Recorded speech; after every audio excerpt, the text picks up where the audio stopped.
আজকে গিয়েছিলাম আমার এমন একজন বন্ধু যে মরণব্যাধি ক্যান্সার পেশেন্ট, প্রতিদিন মৃত্যুর সাথে পাঞ্জা নিয়ে বেঁচে আছেন।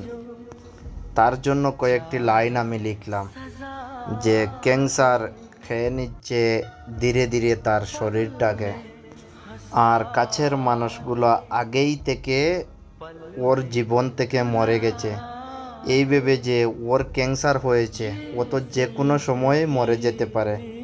আহারে, শূন্য ঘরে আর কোনো পায়ের শব্দ নেই, শূন্য ঘরে আর কারো পায়ের শব্দ নেই, আর বেডরুমের কোণে শুধু ডানার ফড়ফড়।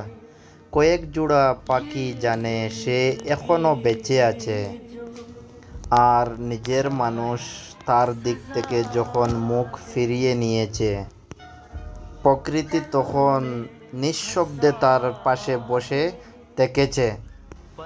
ভালোবাসা যে মানুষের কখনো একতরফা নয়, তা সে প্রতিদিন শিখেছে পাখিদের চোখে।